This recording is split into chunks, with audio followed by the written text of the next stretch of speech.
Sino mga nagsasabi na lahat ng taga Ilocos maka-BBM? Sinong magsasabi? Sino nagsabi niyan? Itong video na ito, panoorin nyo ang video na ito kung dito ba makikita nyo na puro BBM ang taga Ilocos, maka-BBM ba sila? Ang pinaglaban na dito is si Duterte, no? Makikita natin sa video na ito guys na hindi lahat ng taga Ilocos ay sumusuporta sa administrasyon ngayon. So but before natin i-play ang video guys, please follow sa ating Facebook page Kugman Reaction Vlog, sa ating TikTok account Kugman Reaction Vlog at sa ating YouTube account Kugman Reaction Vlog. So hindi natin patatagalin ang video, guys, play natin ang video, play video. Bukod sa sigaw na hustisya, panawagan din ng mga taga Ilocos ang mas mabilis na pag-uwi ng dating Pangulong Rodrigo Duterte. Narito ang balita ni Vien Vergabinia. Umabot hanggang Ilocos Region ang matinding suporta para kay dating Pangulong Rodrigo Duterte, partikular na dito sa Barangay Nagidayan, Bantay, Ilocos Sur, isa sa mga lugar na nakikiisa sa nationwide simultaneous Bring Him Home, a prayer for Tatay Digong rally.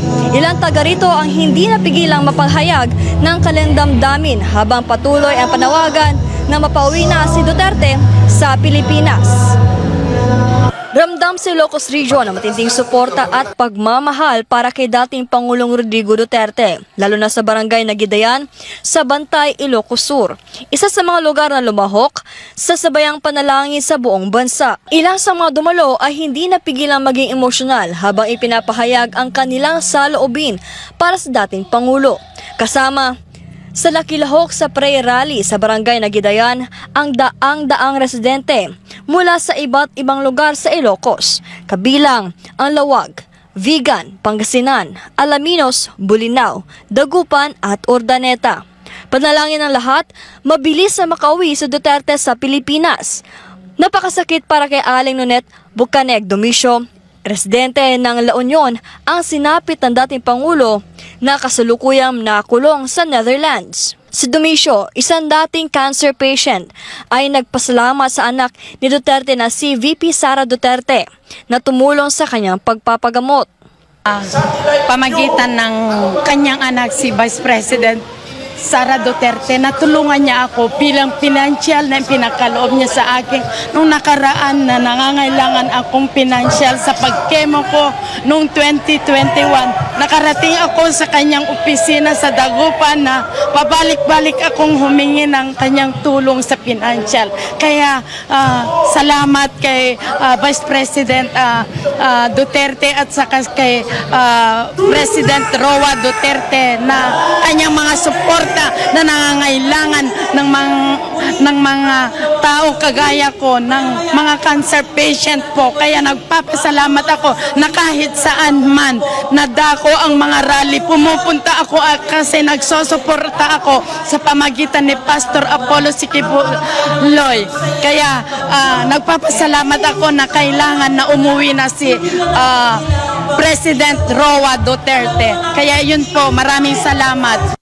Dagdag niya, malaki ang naitulong ng war on drugs ni FPRRD dahil bumaba ang bilang ng mga adik at naging mas ligtas ang mga lansangan.